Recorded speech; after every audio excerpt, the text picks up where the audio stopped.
history of our species, we have categorized animals as predators, as food, or as threats, but we rarely categorize them as serial killers.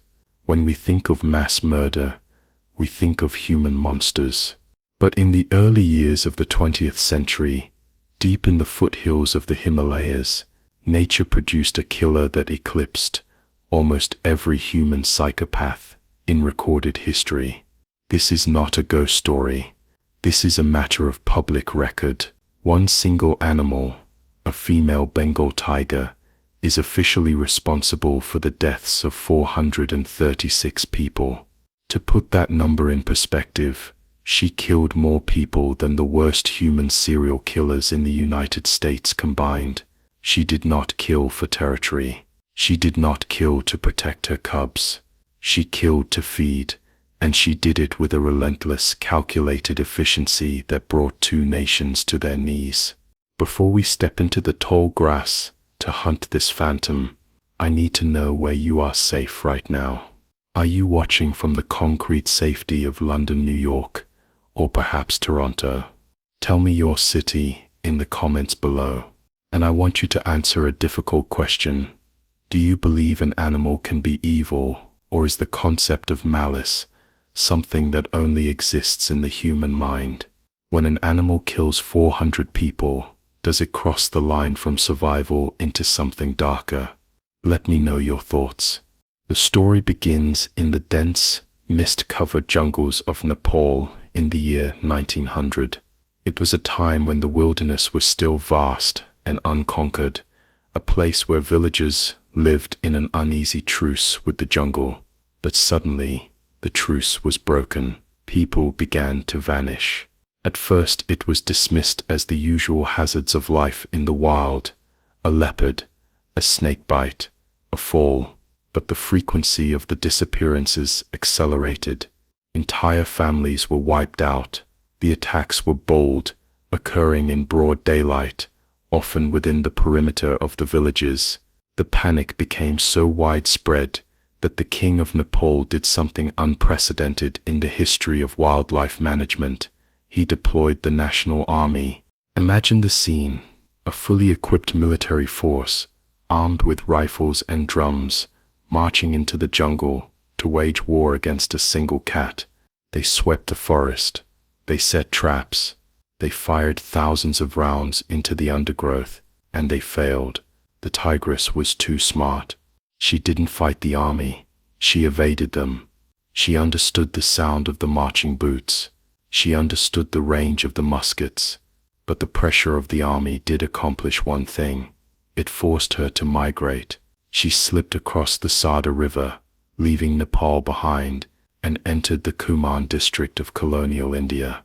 She wasn't fleeing. She was expanding her territory.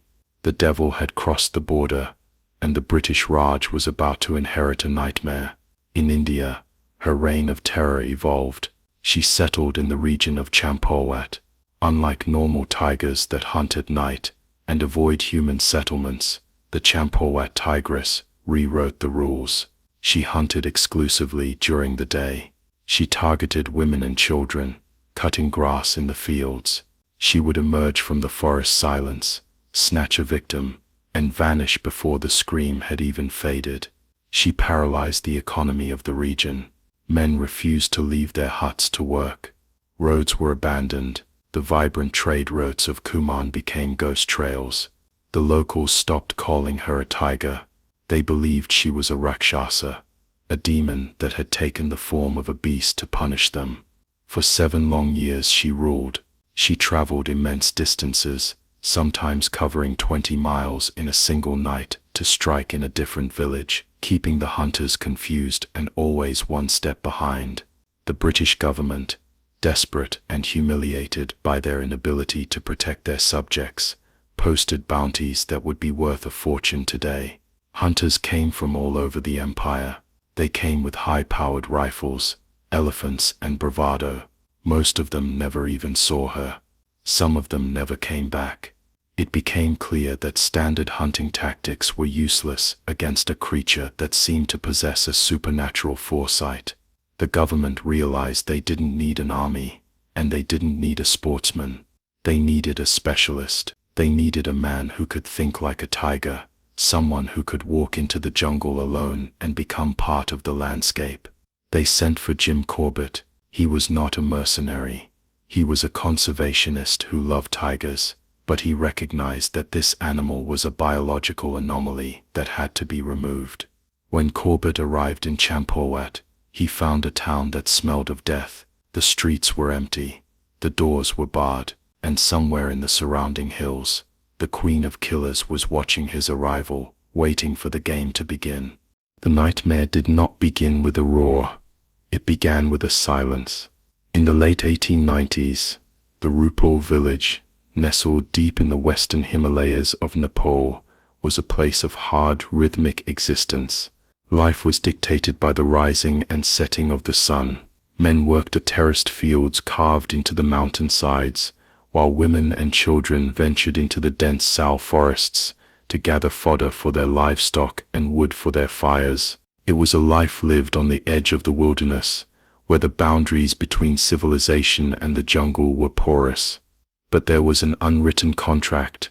The humans stayed in the village at night, and the tigers stayed in the deep bush. Tigers, by their nature, are elusive ghosts. They avoid the scent of man. They fear the two-legged creature that brings fire and noise. But in the closing years of the 19th century, something changed in the DNA of the Rupal Valley. A biological switch was flipped. The first attack was dismissed as an accident. A woman did not return from the forest. The villagers assumed she had fallen into a ravine or been bitten by a cobra. A search party was organized. They beat the bushes with sticks, calling her name. They found her basket. Then, a few hundred yards away, they found what remained of her. It was not a kill made out of defense or surprise. It was a consumption. The predator had not just killed, it had feasted. The elders of the village, men who had lived their entire lives in the shadow of the mountains, looked at the pug marks in the soft earth. They were massive. The prints of a royal Bengal tiger. But there was something unsettling about the tracks. They were too close to the huts. This tiger hadn't stumbled upon the woman deep in the woods. It had been stalking the perimeter of the village itself. In the weeks that followed, the anomaly became a pattern. Then the pattern became a plague. Attacks began to occur with terrifying frequency. A woodcutter taken at dawn. A child snatched from a doorway at dusk. An old man dragged from his porch while smoking his pipe. The tiger wasn't hunting game anymore. It had switched its primary food source to Homo sapiens, and with this dietary shift came a shift in behavior. The animal lost its fear. It stopped hunting at night, the time when tigers rule, and began hunting in the high sun of the afternoon. It realized that humans are blind in the jungle, deaf to the approach of padded paws and defenseless without their weapons. We are the easiest prey in the forest. The death toll rose. 10, 20, 50. Panic is a slow contagion in isolated communities, but by the time the count reached 100, the Rupal region was in a state of paralysis. The economy collapsed. Fields lay fallow because no one dared to harvest them. The trade routes that connected the remote villages to the capital in Kathmandu dried up. Travelers refused to pass through the region. The villagers began to abandon their ancestral homes, moving en masse to larger towns, turning thriving communities into ghost towns reclaimed by the vines. News of the demon of Rupal finally reached the royal palace in Kathmandu. The reports were unbelievable. A single animal had depopulated an entire district. The casualty list was higher than many border skirmishes. The king of Nepal faced a crisis that was no longer ecological, it was political. His subjects were being slaughtered, and his government looked powerless. In a move that highlights the sheer absurdity and horror of the situation, the king did not send hunters. He did not send trappers. He mobilized the Nepalese National Army. Imagine the scene. A column of infantry clad in Gurkha uniforms, armed with Martini Henry rifles, marching into the foothills of the Himalayas. They brought supply wagons, tents, and drums. It was a declaration of war. Their enemy was not an invading force or a rebel faction. It was a female cat weighing perhaps 300 pounds. The operation was massive. The soldiers set up a base of operations in the center of the affected zone. Their strategy was brute force. They planned a massive beat, a traditional hunting tactic, where hundreds of men line up abreast, beating drums, firing guns into the air, and shouting, moving through the forest to flush the predator toward a line of waiting marksmen. For weeks the jungle echoed with the sounds of warfare. The soldiers swept the ravines. They burned sections of the undergrowth. They turned the silent, misty forests into a chaotic battlefield of noise and smoke. But they were fighting a ghost. The Champawat Tigress, as she would later be known, displayed an intelligence that baffled the commanders. When the army moved north, she moved south. When they set traps in the valley, she hunted on the ridges. She didn't fight the army. She simply vanished. She understood that the noise represented danger. She utilized the terrain, the deep limestone caves, the impenetrable thickets of bamboo to remain invisible. But the pressure of the army did have one effect. It denied her the ability to rest. The constant noise, the patrols and the disruption of her territory forced her to move. She realized that this hunting ground had become hostile, with the army closing in, conducting a massive sweep designed to pin her against the river. The Tigress made a strategic decision. She didn't turn and fight the line of soldiers. She didn't charge the guns. She reached the banks of the Sada River, the massive churning waterway that forms the natural border between Nepal and India. The Sada is wide and dangerous, fed by the glacial melt of the high peaks. To a cat, it is a formidable barrier. But the Tigress plunged in. She swam the currents, her massive head breaking the surface, invisible to the soldiers shouting on the far bank. She pulled herself onto the muddy bank on the other side. She shook the water from her coat. She looked back at Nepal one last time, listening to the drums of the army that had failed to kill her. The Nepalese army declared a victory of sorts. The killings in Rupal stopped. The demon was gone. They packed up their tents and marched back to Kathmandu, believing they had driven the evil away. But they hadn't solved the problem. They had simply exported it. The Tigress was now in the Kumaon district of British India. She was hungry, she was displaced, and she had learned a terrifying lesson from her time in Nepal. Humans are slow, they are noisy, and they taste like salt. The death count in Nepal officially stood at 200 men, women and children. It is a number that is hard to comprehend. 200 lives extinguished by one set of jaws. But as she disappeared into the dense oak and rhododendron forests of Kumaon, the Tigress was just getting started. The Nepal campaign was over. The reign of Champawat had begun. She moved inland, away from the river, seeking new territory. She found it in the villages surrounding the town of Champawat. Here the British administration was efficient, the maps were drawn, and the roads were patrolled. But the British Raj, with all its imperial might, was about to discover that its laws did not apply to her. The transition was seamless. Within days of her crossing, the first Indian villager went missing. Then another. The pattern re-emerged with terrifying speed. But in India, she became even bolder. In Nepal she had learned to avoid the army. In India, she realized there was no army. There were only scattered policemen and unarmed villagers. She began to hunt with a level of audacity that bordered on contempt. She stopped dragging bodies into the deep cover. She would kill on the edge of a field and eat in the open. She would roar at night, a deep resonant sound that caused entire villages to bolt their doors and huddle in the dark, praying to their gods. The devil had arrived, and she brought with her a silence that would blanket the district for years. The birds stopped singing when she moved. The monkeys stopped chattering. The jungle held its breath. This ends the first chapter of the saga. The tigress has survived a war.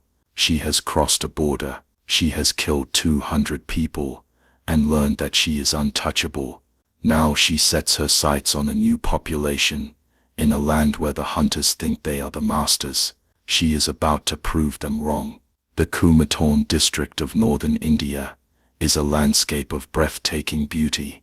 It is a world of rolling green hills, deep valleys filled with oak and rhododendron forests, and crystal-clear streams fed by the eternal snows of the Himalayas. In the early 1900s, under the British Raj, it was a prosperous region. The tea plantations were thriving, the trade routes to Tibet were busy with mule trains, and the villages were expanding.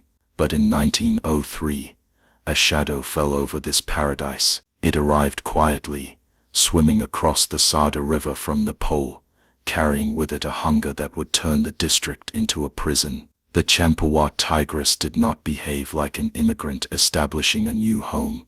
She behaved like an invading general seizing territory. She established her center of operations around the town of Champawat, a strategic hub in the region. But unlike normal tigers, who maintain a strictly defined territory of perhaps 10 to 20 square miles, this queen of killers treated the entire district as her hunting ground. Her domain expanded to cover hundreds of square miles of rugged terrain. It was here, in the intricate valleys of Kumaon, that her true genius emerged. The British authorities were baffled. They would receive a report of a woman killed in a village near the eastern border. They would dispatch a squad of police or local hunters to the site. They would arrive, set bait, build platforms in the trees, and wait with their rifles trained on the kill site, expecting the tiger to return. But she never did. 2 days later, while the hunters were still waiting in the east, a report would come in of a woodcutter snatched in a village 20 miles to the west. This was her secret weapon, mobility. The tigress possessed a stamina that defied biological norms. After making a kill and feeding, she wouldn't sleep near the carcass as a normal tiger would. She would move. She navigated the steep rocky trails of the foothills in pitch darkness, covering distances of 20 to 30 miles in a single night. She moved faster than the news could travel. By the time a village raised the alarm, she was already 2 valleys away, scouting her next victim. She was a phantom. She was everywhere, and nowhere at once. Her hunting strategy also evolved. In the wild, the tiger is a nocturnal predator. The stripes are designed to blend into the shadows of the moonlit grass. But the Champawat Tigress realized that humans are diurnal.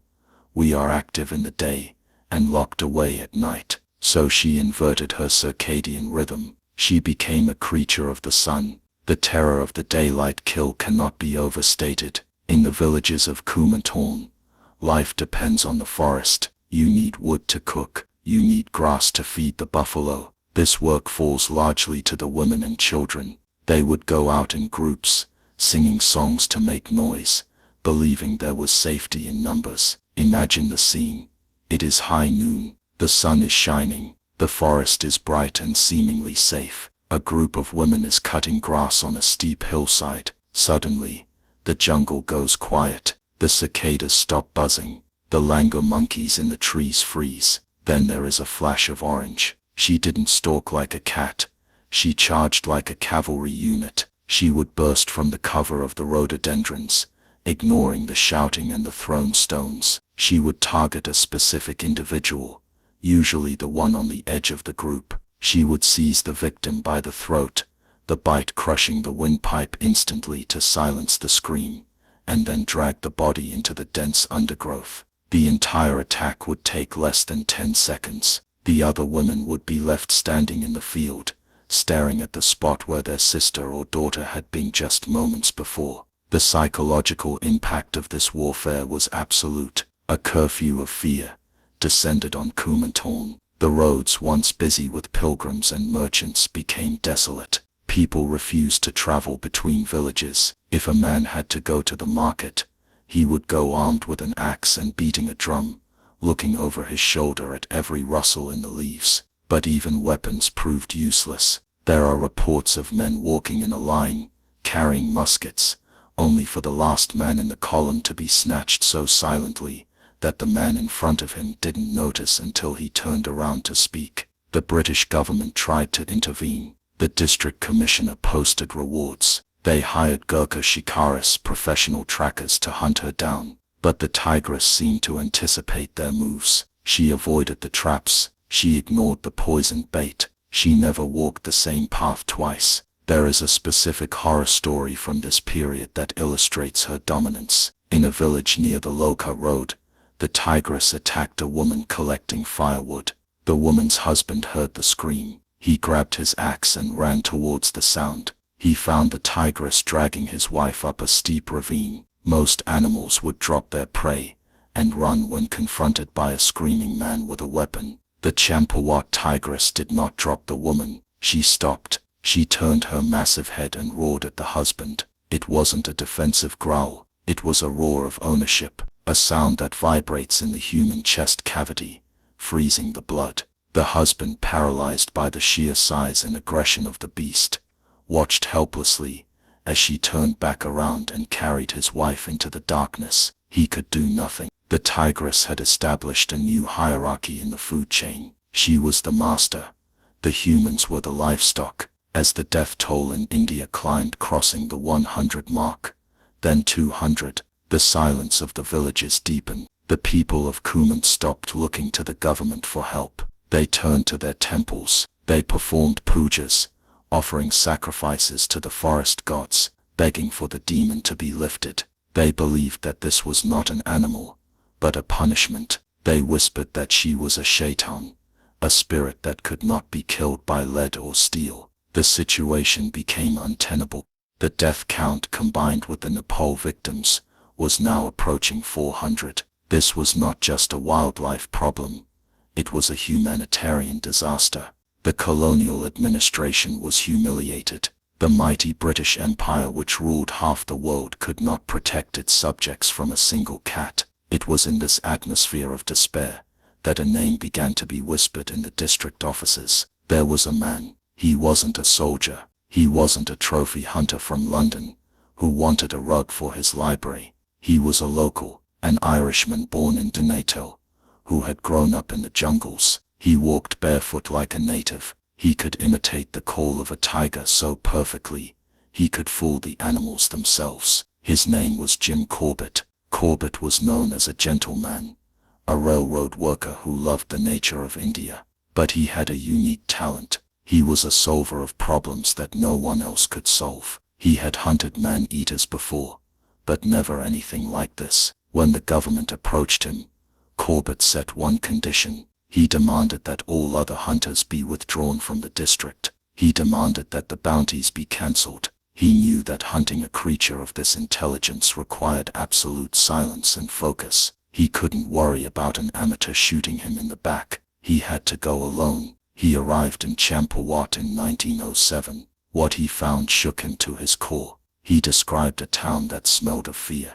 The streets were empty in the middle of the day. The shops were boarded up. When he walked into the village, faces peered out from the cracks in the doors, eyes wide with terror. They told him the tigress was close. They told him they could hear her breathing at night outside their walls. Corbett didn't set a trap. He didn't build a platform. He did what no one else dared to do. He walked out of the village, checked the loading mechanism of his 500 caliber double-barreled rifle, and stepped into the forest. He began to look for tracks. He found them near a stream. The pug marks were unmistakable.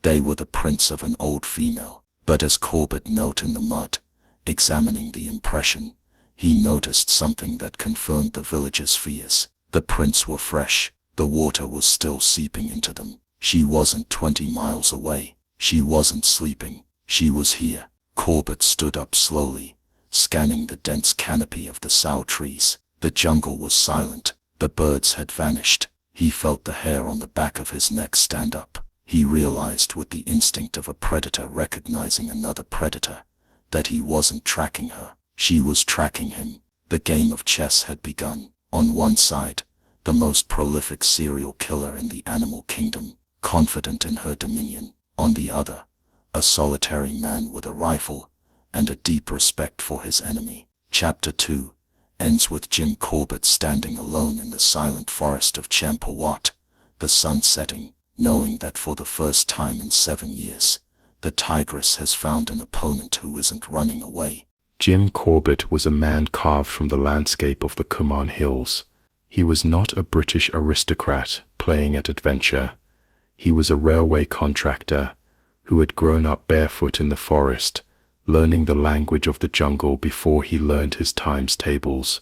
He knew that the alarm call of a drongo bird meant a leopard was moving. He knew that the sudden silence of the lango monkeys meant a tiger was hunting. But as he stood on the outskirts of Champawat in 1907, holding his heavy double-barreled rifle, he realized that none of his previous experience applied here. He was stepping into the territory of a ghost. His first move was not to hunt, but to investigate. Corbett treated the village not as a safari ground, but as a crime scene. He interviewed the headman, listening patiently to the hysterical tales of a demon that could walk through walls and change its shape. He stripped away the mythology to find the biological facts. He learned that the attacks were not random frenzies, they were calculated strikes. The tigress invariably attacked from the downhill side, using gravity to help her drag the victims away. She targeted the person who was isolated, even by a few feet, from the main group. Corbett spent the first 2 days simply walking. He walked the dusty tracks, connecting the villages, looking for the signature of the beast. Tigers are heavy animals, they leave a story in the soft soil. On the 3rd day, near a drying stream bed, he found it, a set of pug marks, perfectly preserved in the mud. He knelt down, measuring the prints with a piece of grass. They were massive, certainly a female in her prime, but as he looked closer, he noticed a subtle anomaly. The pads on the right forepaw were splayed slightly differently than the left. There was an asymmetry in the way she carried her weight. It was a forensic clue. It suggested an old injury, a deformity that perhaps prevented her from hunting her natural prey, the fleet-footed sambar deer, or the powerful wild boar. This wasn't a cat killing out of malice. It was a cat killing out of necessity. She was disabled, and like many disabled predators, she had found the one prey animal that is slow, deaf, and weak, humans. This realization chilled Corbett. A man-eater created by disability is desperate, but a man-eater that has survived for 7 years with a disability is a genius. She had compensated for her physical flaw with tactical brilliance. The sun began to dip below the ridgeline, casting long, bruised shadows across the valley. Corbett knew he had to make a choice. He could return to the safety of the village bungalow, or he could try to engage the enemy on her own terms. He chose the latter. He decided to sit up over a kill, or rather a likely path. He didn't have a fresh carcass to use as bait. Instead he used himself. Corbett found a strategic spot near the confluence of 2 game trails, a place where the wind would carry his scent down into the ravine, where he suspected she was bedding down. He climbed a sturdy oak tree, settling onto a branch about 15 feet off the ground. He didn't build a machan, a bamboo platform, because the noise of constructing it would alert her. He simply sat on the rough bark, legs dangling, rifle across his knees. He became a statue. The jungle at night is not a place of peace, it is a factory of fear. As the light faded, the temperature dropped. The insects began their nightly chorus, a wall of buzzing static. Corbett waited. He controlled his breathing, slowing his heart rate. He let his eyes adjust to the monochromatic world of the moonlight. Hours passed. The moon rose, painting the forest floor in silver and black. Then the jungle changed. It wasn't a sound, it was a feeling. The insect noise didn't stop abruptly, it faded, shifting away from a specific point in the darkness. A zone of silence was moving through the forest, approaching his tree.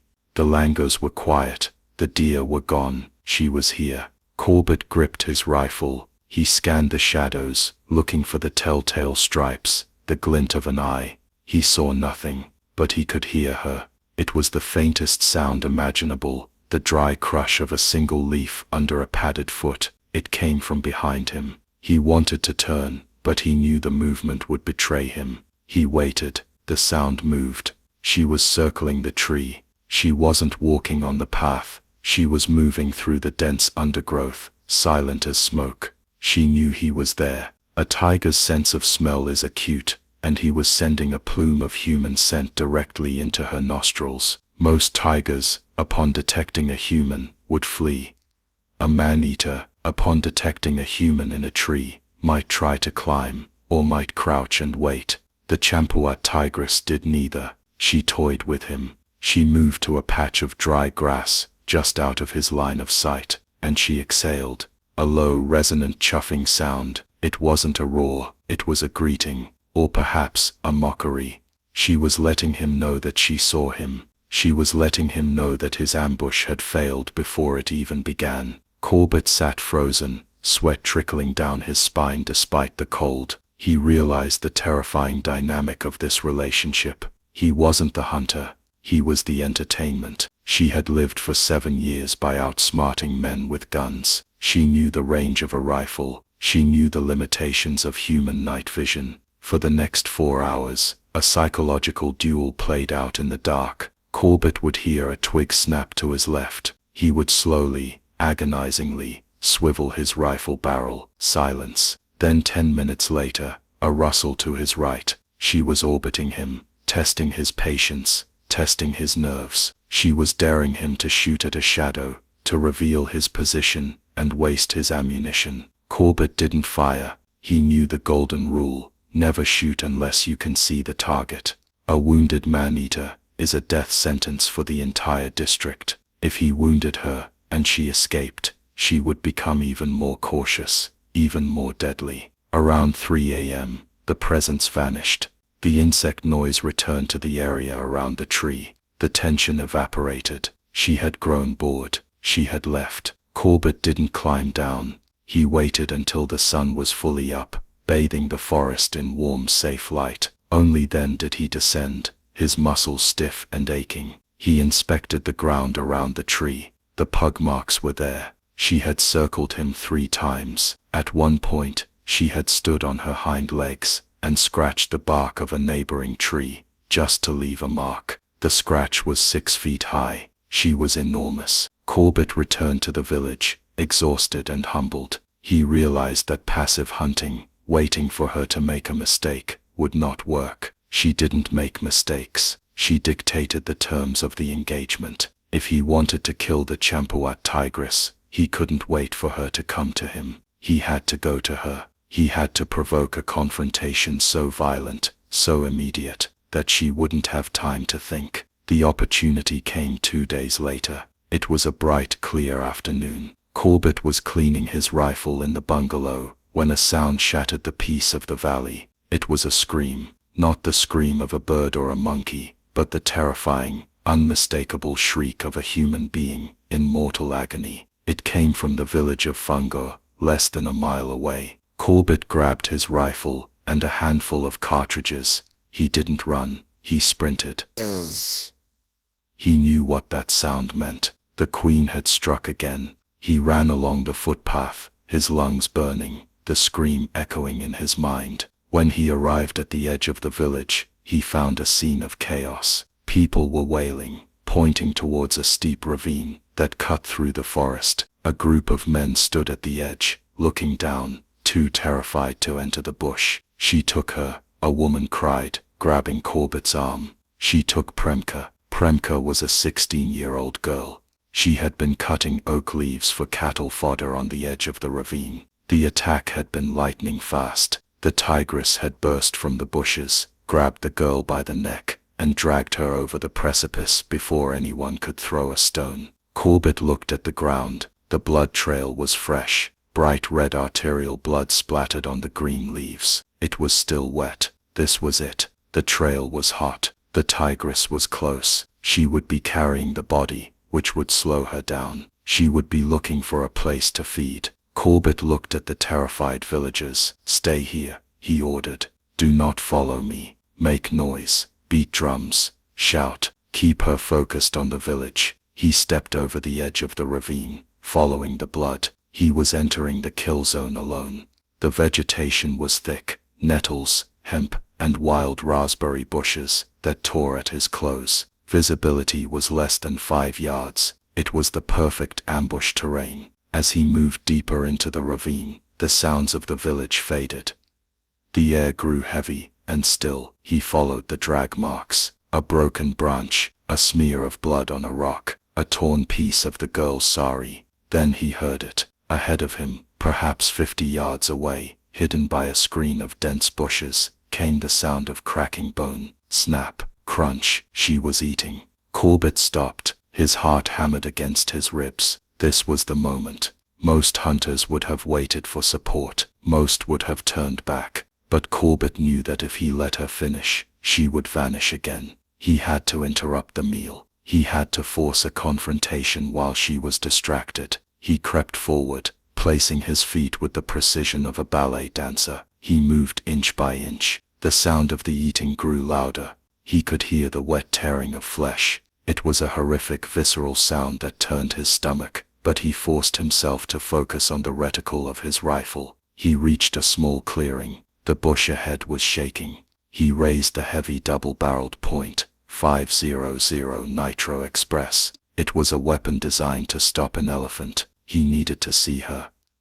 He needed a clear shot at the shoulder or the head. He took one more step. A dry twig, hidden under the leaves, snapped under his boot. Crack. The crunching sound ahead stopped instantly. Silence slammed back into the ravine. Corbett froze. He held his breath. He knew she was listening. She had the girl's body in her jaws, but her ears were swiveled towards him. Then a low, deep growl emanated from the bush. It wasn't the chuff of a greeting this time. It was a rumble of pure, unadulterated aggression. It vibrated through the soles of Corbett's feet. She was warning him. This is my kill. Leave or join her. Corbett didn't leave. He thumbed the safety catch off. He waited for the charge, but the charge didn't come. Instead he saw the bushes moving away from him. She was retreating. She was dragging the body deeper into the ravine, refusing to give up her prize, but refusing to fight on his terms. She was smart enough to know that a man who follows a tiger into a ravine is a man who is dangerous. Corbett lowered the rifle.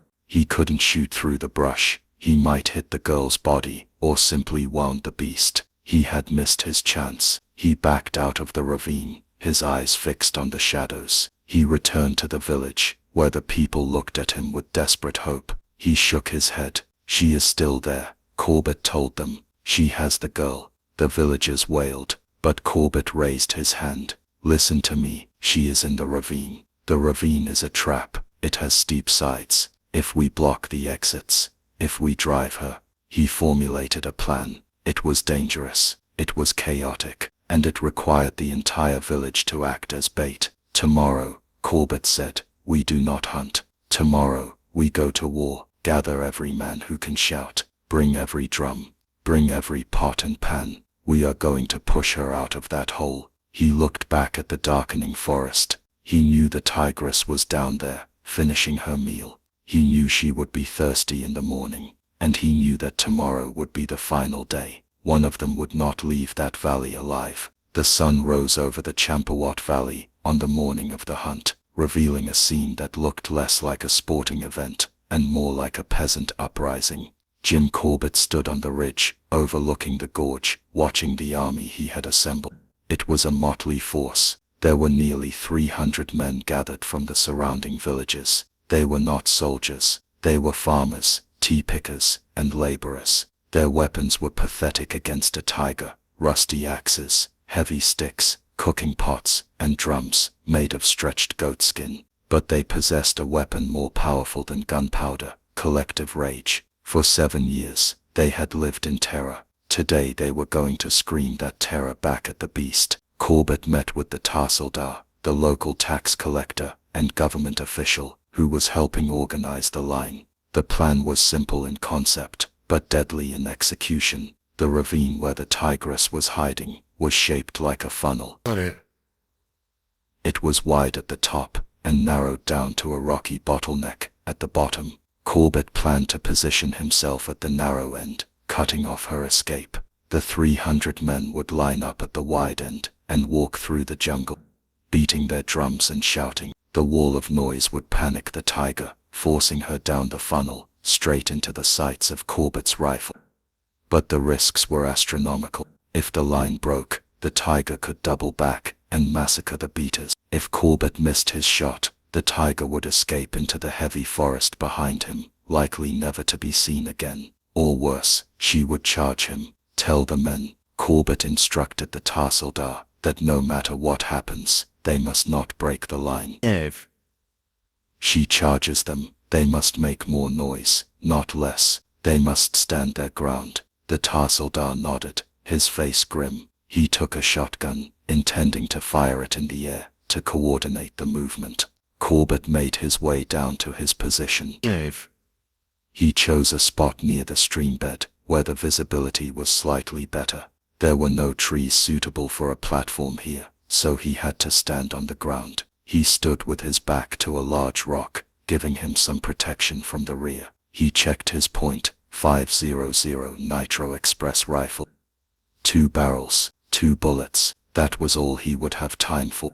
If she charged, a tiger covers 20 yards in a second. He would have 1 shot to stop her heart, and a second shot, if he was lucky. At noon, the signal gun fired. Boom! Immediately, the valley exploded with noise. 300 men began to beat their drums. They banged stones together. They shouted war cries. They rolled boulders down the steep sides of the ravine, crashing through the undergrowth. The sound was deafening, a chaotic symphony, designed to overload the senses of the predator. Deep in the ravine, the Champawat Tigress woke up. She was resting near the remains of the girl she had killed the day before.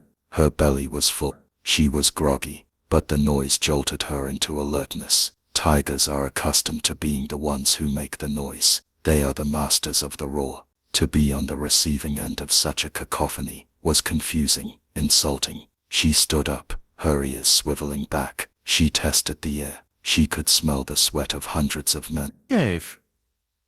She knew what this was. She had faced similar tactics in Nepal with the army, but in Nepal, she had space to maneuver. Here, the gorge walls were steep and rocky. The only easy path was downstream. But the tigress was not a mindless animal that simply ran from noise. She was a strategist. Instead of bolting blindly, she began to stalk. She moved silently through the dense ferns, keeping low to the ground. She moved towards the noise, testing the line of beaters. Up on the ridge, the men on the left flank saw the grass moving. A low, menacing growl cut through the sound of the drums. The men faltered. The line began to bow backward. They were terrified. The Tahsildar saw the panic. He fired his shotgun into the air.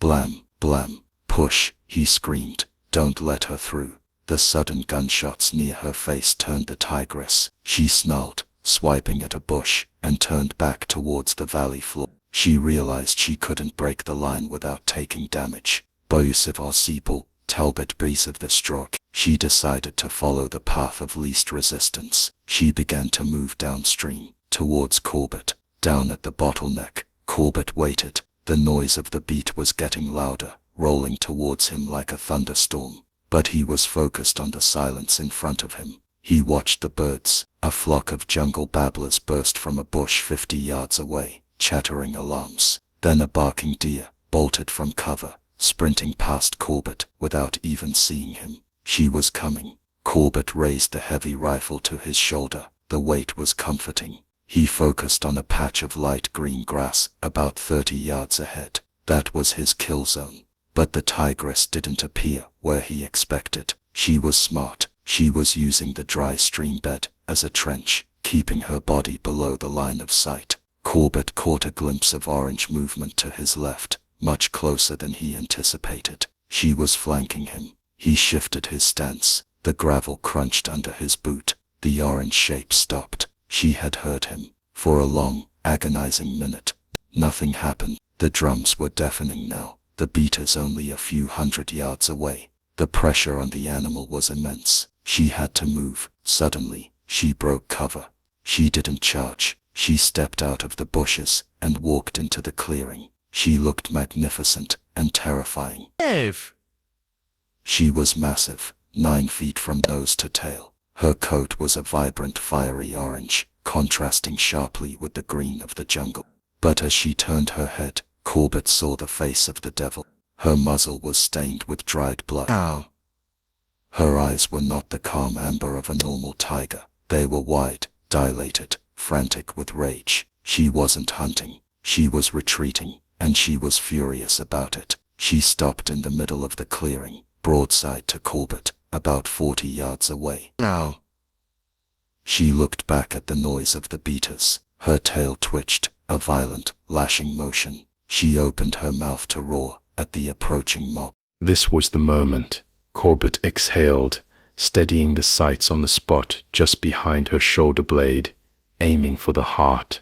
He knew that if he didn't drop her instantly, she would turn that rage onto him, or worse, she would charge back into the beaters and kill dozens of men in a final frenzy.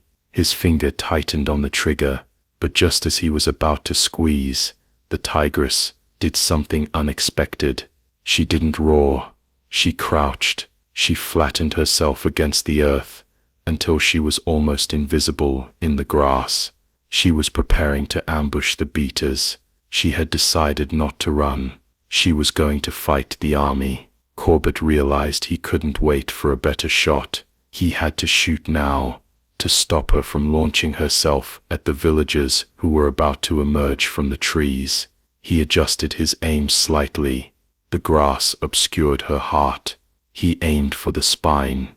Boom! 500 Nitro Express roared, kicking Corbett's shoulder like a mule. The smoke obscured his vision for a split second. When the smoke cleared, the tigress was gone. Corbett lowered the rifle, his heart stopping. Had he missed? Then he saw the grass thrashing. A roar erupted that shook the leaves off the trees. It was a sound of pain and fury. He had hit her, but she wasn't dead. The tigress spun around in circles, biting at her own back. The bullet had shattered her spine, paralyzing her hindquarters, but her front end, the end with the claws and the teeth, was still fully functional and fueled by adrenaline. She spotted Corbett. The recognition was instant. She knew what he was. He was the source of the pain. She forgot the beaters. She forgot the drums. She pulled herself forward with her massive front paws, dragging her paralyzed body through the dirt, eyes locked on the man with the gun. She was charging him, even broken. She was fast. Corbett snapped the action of the rifle open, ejecting the spent shell. He had 1 round left in the second barrel, but he needed to reload the first, just in case. His hands moved with a practiced, desperate speed, fumbling for a cartridge in his pocket. The tigress was closing the distance. 30 yards, 20 yards. She was roaring with every breath, a guttural coughing sound that promised death. The beaters, hearing the gunshot and the roar, burst into the clearing behind the tiger. They saw the scene, the demon dragging herself towards the sahib. Instead of running away, the mob surged forward. They wanted blood. They wanted to beat her to death with their sticks. "Stay back," Corbett screamed at them, snapping the rifle shut. "Get back." He raised the rifle again. The tigress was 15 yards away. She was close enough that he could see the cracks in her old yellow teeth. He could see the madness in her eyes. He aimed for the chest. Boom. The second shot hit her square in the chest. The impact stopped her forward momentum. Instantly, her head dropped. She slumped into the grass. Silence fell over the valley. The drums stopped. The shouting stopped. The only sound was the ringing in Corbett's ears, and the metallic click as he opened the rifle to reload again. He stood there, staring at the patch of orange fur. Was it over? Was the record holder dead? Or was she waiting, playing dead, ready for one last strike? Corbett threw a stone at the body. No movement. He walked forward slowly, rifle at his shoulder. He approached the beast that had killed 436 people. He saw the rise and fall of her flank stop. He saw the light fade from the amber eyes. Then chaos erupted. The 300 men didn't cheer. They screamed in a release of 7 years of pent-up terror. They surged past Corbett, rushing the body. They hacked at the air with their axes. They wanted to tear her apart. They wanted to destroy the vessel of the demon. Corbett threw his rifle down and threw himself over the body of the tiger. "Stop," he yelled, physically pushing men back. "Don't destroy her. Let me see her. Let me see why." He fought off the mob, protecting the carcass of the killer. He needed to know. He needed to examine the body. He needed to understand what had turned a noble animal into a monster. Then, as the dust settled, and the men stood panting in a circle around the dead queen, Corbett reached down and pulled back her upper lip. What he saw made him gasp.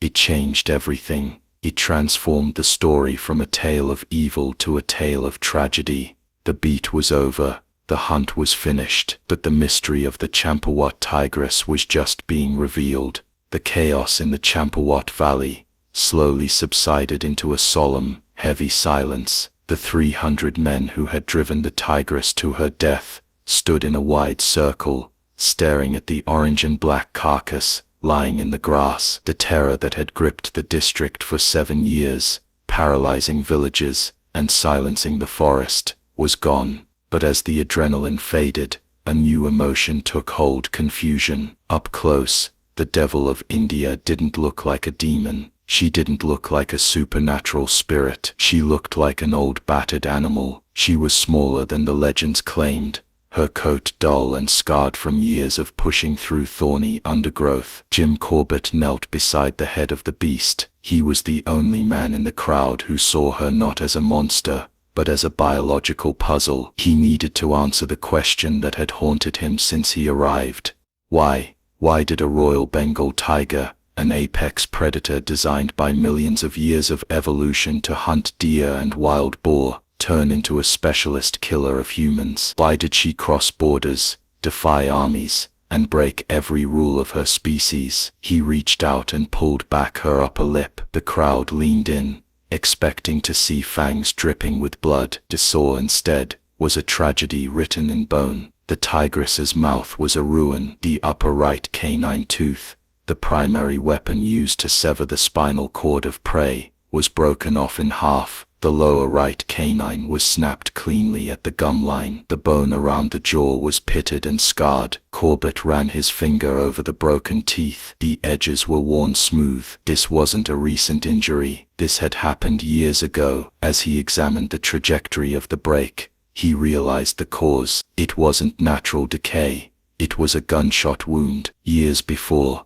likely in Nepal, an unskilled hunter, perhaps a poacher with an old musket, or a villager defending his livestock, had fired a shot at a young, healthy tiger. The bullet hadn't killed her. It had smashed into her jaw, shattering her teeth and nerve endings. The pain would have been blinding, agonizing, lasting for months, but the long-term consequence was far worse than the pain. In the wild, a tiger hunts by clamping its jaws onto the throat of its prey, suffocating it, or crushing the vertebrae. It requires immense force and sharp, interlocking teeth to hold onto a struggling, thick-skinned sambar deer or a water buffalo. With her primary weapons destroyed, this tigress could no longer hunt her natural food. Every time she tried to bite a tough hide, the exposed nerves in her jaw would scream in agony, and the prey would escape. She was starving, she was dying, and then she found a solution. She found a creature that didn't have thick hide,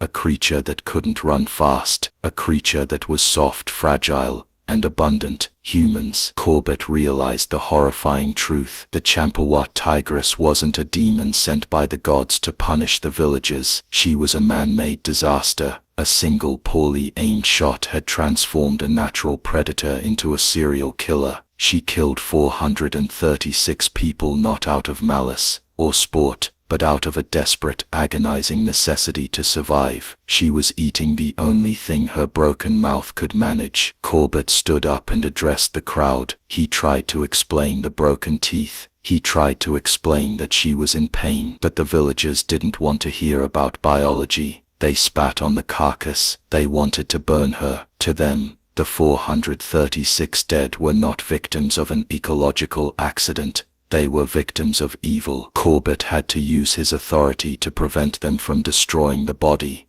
insisting that the skin be preserved as a record for the government. They carried the tigress back to the village of Champawat in a procession that looked like a funeral march. The news traveled via telegraph to the corners of the British Empire. The devil was dead. The roads were open. The curfew was lifted. But for Jim Corbett, the death of the Champawat Tigress was not a victory. It was a turning point. He looked at the animal he had killed and felt a profound sadness. He realized that the conflict between man and nature was intensifying. As human settlements expanded into the jungle, these encounters would become more frequent. Bad hunters would create more man-eaters. This realization changed him. The man who killed the deadliest animal in history eventually put down his rifle. Jim Corbett spent the rest of his life armed with a camera. He became India's greatest conservationist. He fought to establish national parks, arguing that tigers needed their own territory, away from humans,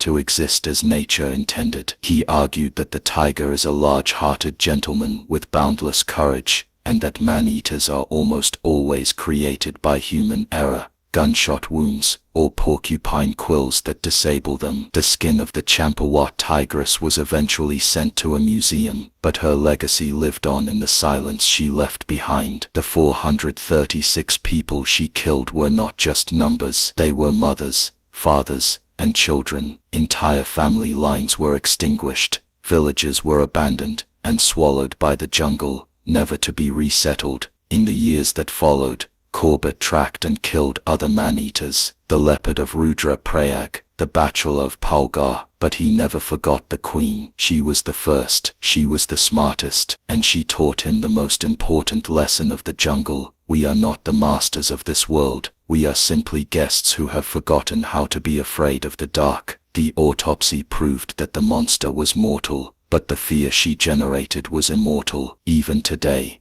in the Kumaon district, if you walk into the forest and mention the year 1907, the old men will stop talking. They will look at the shadows in the trees, because they know that while the tigress is dead, the conditions that created her, the encroachment of man, the wounded animals, the desperation, are still there. The devil of India was a mirror. When we looked into her broken mouth, we didn't see a monster. We saw the consequences of our own violence reflected back at us, multiplied by 436. The record set by the Champawat Tigress stands unbroken to this day. No other animal in recorded history has claimed as many human lives. It is a grim statistic that is unlikely to ever be surpassed, not because animals have become less dangerous, but because there are so few of them left. Today, the Bengal tiger is an endangered species, fighting for survival in shrinking pockets of wilderness. The tables have turned. We have become the man-eaters,